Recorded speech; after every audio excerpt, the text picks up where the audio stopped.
এই তো, ও সে কবেকার পুঁথিপত্র। এই বলি ব্যাপারটা কি? সব কাজ কর্ম শিখে তুলে তুমি ওইসব পুঁথিপত্র নিয়ে বসে পড়লে? বসে কি আর এমনি পড়লাম গিন্নি, এইসব পুঁথিপত্র নিয়ে এককালে কত চর্চা করেছি। তাই তুমি এখানে বসে বসে মোর্চে ছড়ানোর চেষ্টা করছো? মানে ওই আর কি, একটু ঝালাই করে নিচ্ছি। তাতে আমার কোন উপকারটা হবে শুনি? সংসার চালানোর জন্য বিদ্যেও দরকার, অর্থও দরকার। যাক, এই কথাটা তাহলে মাথায় আছে। আছে তো, আর আছে বলেই এখন বুঝতে পারছি জীবনে শুধু অর্থ উপার্জনই সব নয় গিন্নি, মানুষের মতো মানুষ হওয়া দরকার। আচ্ছা, এই বুড়ো বয়সে কি তোমার ভীমরাটি ধরেছে? কথা নেই বার্তা নেই, একেবারে জ্ঞানের ঝুলি খুলে বসলে। ওই দেখ, গোপাল দাদু পড়াশোনা করছে। নিজে পড়ছে আর দিদাকেও পড়াচ্ছে মনে হচ্ছে। আমরাই বা বাদ যাই কেন? ঠিক বলেছিস, এমনিতেও পণ্ডিত মশাই 1 সপ্তাহের ছুটি দিয়েছে।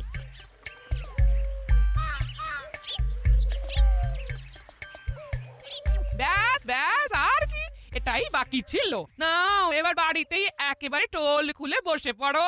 টোল খুলি না খুলি, মানুষের মতো মানুষ হওয়ার শিক্ষা তো আমি ওদের দিতেই পারি। সেটা আবার কি গো গোপাল দাদু? শাস্ত্রেই বলা আছে, যার কাছে বিদ্যা নেই, তপস্যা নেই, দান নেই, সৎ চরিত্র নেই, কোনো গুণ নেই, ধর্ম নেই, সেই পৃথিবীতে বোঝা হয়ে থাকে। সে মানুষ রূপে থাকলেও আসলে পশুর মতো ঘোরাফেরা করে।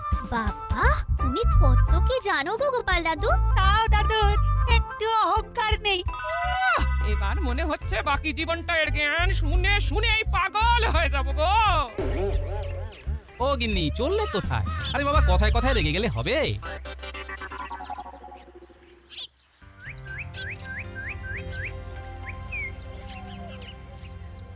কি হয়েছে মহারাজ? আপনার যেন কোনো কথাতেই তেমন মন নেই। হ্যাঁ হ্যাঁ হ্যাঁ, মহারাজকে কেমন যেন আনমনা দেখাচ্ছে বটে। না না, তেমন কিছু নয়, তবে আমি অপেক্ষা করে আছি। কিসের অপেক্ষা মহারাজ? নবাবের কোনো ফতোয়া আসবে নাকি? তুমি থামো তো সেনাপতি, মুখে যেন আর কোনো ভালো কথা নেই। যার যেমন মুখ তার তেমন কথা, এটাই তো স্বাভাবিক মহারাজ। ব্যাস, সুযোগ বুঝেই জ্ঞান দিয়ে দিল।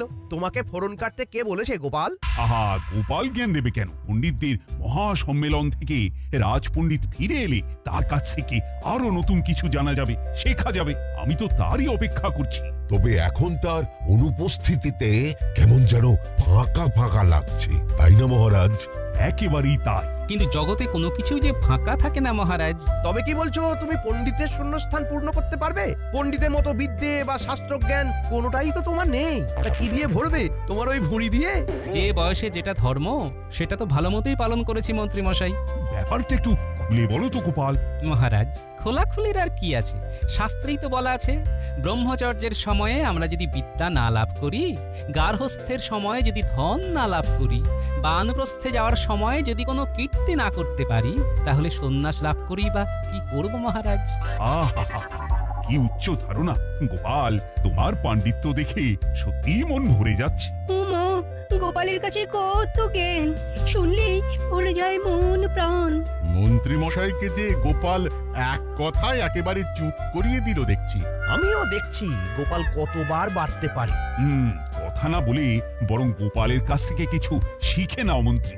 শেখার কি আর কোনো বয়স আছে মন্ত্রী মশাই? তাই যতদিন বাঁচি ততদিন শিখে যাই।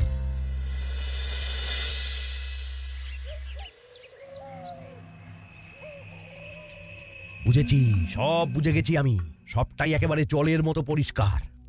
কোনটা কি পরিষ্কার করে বুঝে নিতে এলে তুমি? আবার ওই যে নির্ঘাত 2-4টে সংস্কৃত শ্লোক আর তার টিকা টিপ্পনী হাতের কাছে পেয়েছে, আর সেগুলো পড়ে এখন লাফালাফি করছে।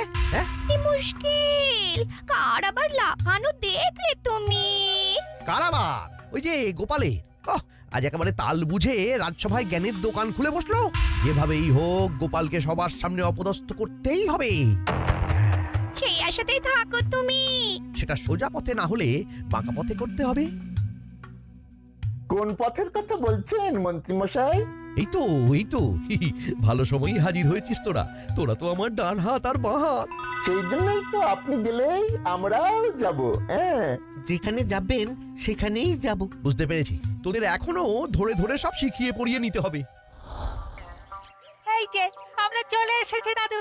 আমরা কিন্তু আমাদের আরো বন্ধু বান্ধবদেরও সঙ্গে করে নিয়ে এসেছি। সবাই মিলে একসাথে তোমার কাছে আজ পড়বো। বাহ বাহ, বেশ বেশ বেশ, এটাই তো চাই। এইভাবে এই বিদ্যাকে জনে জনে ছড়িয়ে দিতে হবে। সবার জন্য শিক্ষা, সবার মতো করে শিক্ষা। এই তো যেমন চাইছিলে তেমনটাই হলো। রাজসভায় যাওয়ার বদলে বাড়িতেই টোল খুলে বসে গেলে। তাই যদি হয় তবে মন্দটা কি? তোমার আর মন্দ কি গো? তোমাকে তো সবাই ভান্না বলে গুরু গোপাল বলবে গো। হ্যাঁ, গুরু হওয়া কি আর অত সহজ কাজ গিন্নি? তবে শেখাতেই যদি হয় তবে আমি বাচ্চাদের পড়াশোনার আগে ভালো আচার ব্যবহার শেখাবো। আমরা শিখবো গোপাল দাদু। হ্যাঁ হ্যাঁ, শিখতে তো হবেই, কারণ কথাতেই আছে বিদেশে জ্ঞানই ধন দৌলত, কঠিন সময়ে বুদ্ধিই ধন, পরলোকে ধন হলো ধর্ম, আর সৎ চরিত্র সর্বত্রই মানুষের সম্পদ। তোমার এই কথায় কথায় বাণী আওড়ানোতে আমি অতিষ্ঠ হয়ে যাচ্ছি। ও কোন গুরুর যেমন শিষ্য কে জানে? সবই আমার কপাল, কপাল গো কপাল। আর আমি গোপাল। তোরা যখন আমাকে ছাড়া নড়বিও না চড়বিও না, তখন আয় আয় আমার সঙ্গে সঙ্গেই আয়। এই তো আসছি আর আশেপাশে দেখছি। আমিও তো কাকে যেন আসতে দেখছি। তাই তো আমাদের দিকে এগিয়ে আসতে দেখছি।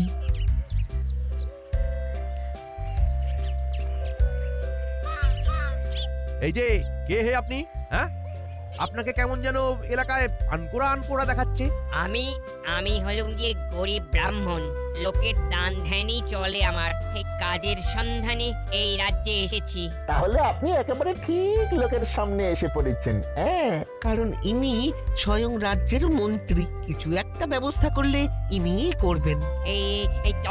তবে মহাশয়, কোন রকমে মহারাজের দর্শন করিয়ে দিন, যাতে আমার এই দরিদ্র অবস্থা ঘুচে যায়। এই তাহলে একটা পরিকল্পনা করে ফেলাই যায়। ভেবে ফেলেছি মহারাজের সাথে দেখা করিয়ে দেওয়া যাবে। তাহলে আমাকে কি করতে হবে? কাল সকালে যেন দেখি যে আপনি এখানেই দাঁড়িয়ে আছেন, তারপর কি করতে হবে সব বলে দেবো। ওই দেখ, মন্ত্রী মশাই আবার কাকে একজনকে দাঁড় করিয়ে কি সব বোঝাচ্ছেন। আবার কিছু গোলমেলে কাণ্ড কারখানা হয় কিনা কে জানে।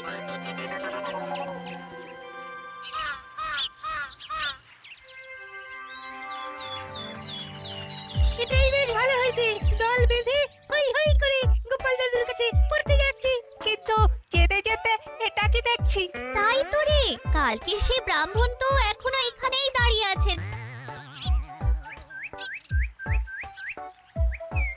এই তোদের কি কাজ রে? যা যা, ভাগ এখান থেকে, ভাগ। দেখুন মন্ত্রী মশাই, আপনি আমাকে যে জায়গাতে দাঁড়াতে বলেছিলেন ওই জায়গাতেই দাঁড়িয়ে আছি। এখান থেকে নড়েও নি চড়েও নি, ঠায় দাঁড়িয়ে আছে। বেশ বুঝতে পারছি ব্রাহ্মণ বাস্তবিকই সহজ আর সরল। বেশ তো, আসুন তবে আসুন। আপনার রাজসভায় ঢোকার একটা বন্দোবস্ত করে ফেলেছি। এইভাবে সন্ন্যাসী সেজেই আপনি রাজসভায় যাবেন, তার সঙ্গে থাকবে আপনার দুই চেলা বটুকানন্দ আর ঘটিকানন্দ। মানে আমরা? আর রাস্তায় কেউ বা স্বয়ং মহারাজও যদি আপনাকে জিজ্ঞাসা করেন যে আপনি কে, তবে আপনি বলবেন যে আপনি গোপালের গুরু। তাহলেই কাজ হয়ে যাবে? হয়ে বেশি হবে। বেশ, তাই হবে। আজ যেন ব্যাপারটা অন্যরকম হচ্ছে। সবাইকে সময়ে হাজির হতে বলে মন্ত্রী নিজেই যে বেপাত্তা হয়ে গেছে। মন্ত্রী মশাই বোধহয় গোপালকে দেখে অনুপ্রাণিত হয়ে সংস্কৃত শাস্ত্র পাঠ করতে শুরু করে দিলেন। তাহলে তো ভালোই হয়। এই ব্যাপারে রেশারেশি সভার মান বাড়াবি। এই ব্যাপারে তোমার কিছু বলার আছে নাকি গোপাল? হ্যাঁ হ্যাঁ, বলো গোপাল, শাস্ত্রের কিছু ব্যাখ্যা আছে নাকি? আপনি যথার্থ বলেছেন মহারাজ। ধন সম্পত্তির পিছনে দৌড়ই তো অধম। মহৎ যে হবে সে মান সম্মানের কথাই ভাববে। মহারাজ, আপনি মহৎ, তাই এমন ভাবেন। বাহ গোপাল বাহ, ধন্য তোমার শাস্ত্র চর্চা। মহারাজ এখনই সবটা খুশি হয়ে গেলেন? আপনার জন্য যে খুশি হওয়ার আরো খবর নিয়ে এসেছি মহারাজ। তার আগে বলো তো, তোমার আসতে দেরি হলো কেন? সেই কথাই তো বলছিলাম।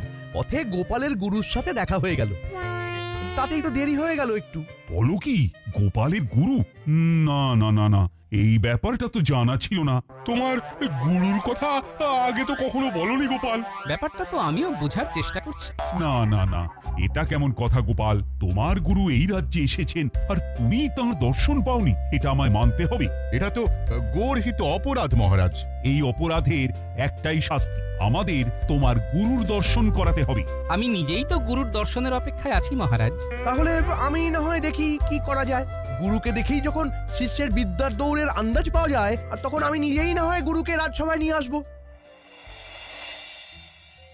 তোমার কি হলো বলো তো? এক মনে কি এমন চিন্তা করছো গো? চিন্তা তো একটা হচ্ছে বই কি গিন্নি। মন্ত্রী মশাই আবার একটা ঘোট পাকাচ্ছে। কোথা থেকে আমার কোন গুরুকে এনে হাজির করেছে। সে কি কথা? যাকে তাকে গুরু বানিয়ে দিলে তো তোমার নিজের নাকটাই কাটা যাবে। কি মুশকিল, আমি আবার কাকে গুরু বানালাম? আমি নিজেই তো ব্যাপারটা বুঝে ওঠার চেষ্টা করছি। বুঝে উঠতে উঠতে দেখবে তোমার ওই গুরু না তোমার ঘাড়ে বোঝা হয়ে চেপে বসেছে। হ্যাঁ, মন্ত্রী মশাইও এটাই করার চেষ্টা করছেন মনে হচ্ছে।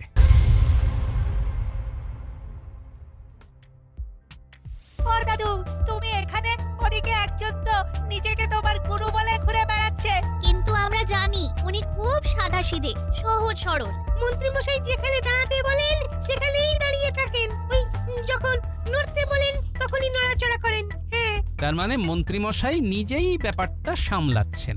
চল তো এবার তাহলে আমিও নিজের চোখে তাকে দেখে আসি, আর সুযোগ পেলে দুটো কথাও বলে আসি। চল চল।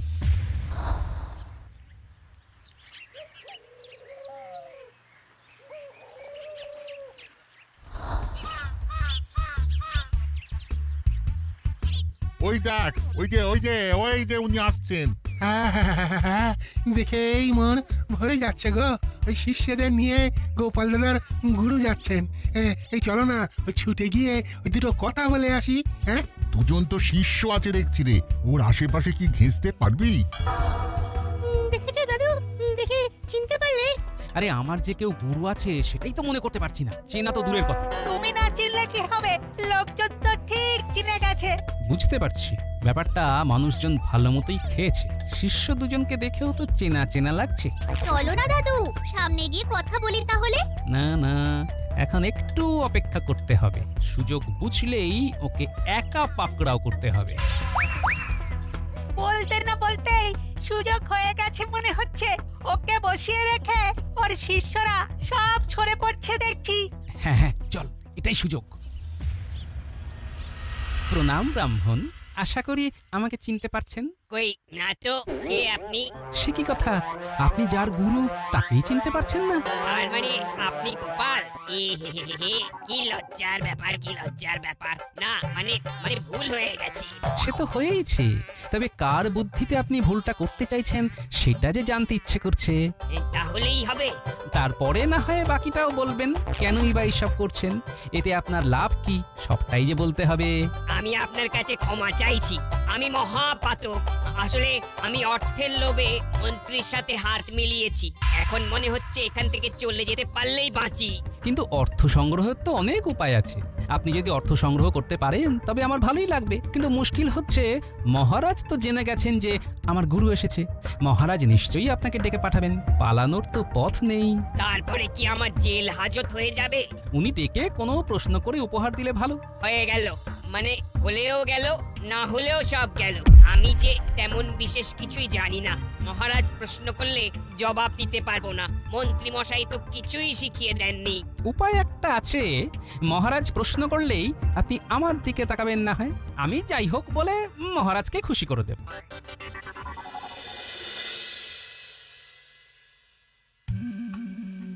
আপনাকে খুশি করার জন্য যেমন যা করার সব করেছি মন্ত্রী মশাই। ব্রাহ্মণকে গোপালের গুরু সাজিয়ে ঘুরিয়েও দিয়েছি এক পাক। তাই বলে তাকে একা বসিয়ে রেখে চলে আসতে হবে? আরে ওকে একা পেয়ে কেউ যদি আবার ওর মগজ ধোলাই করে তবে তো সবটাই কেঁচিয়ে যাবে।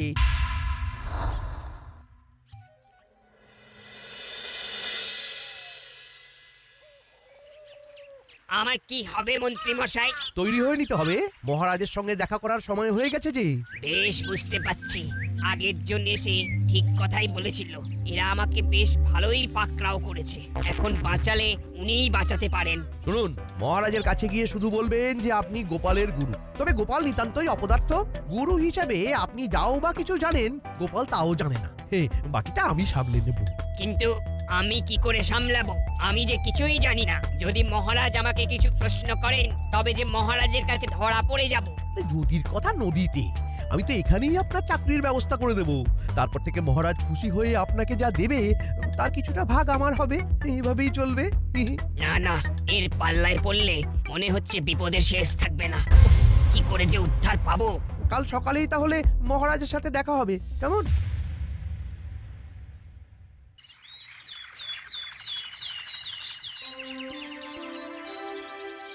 কি হলো মন্ত্রী?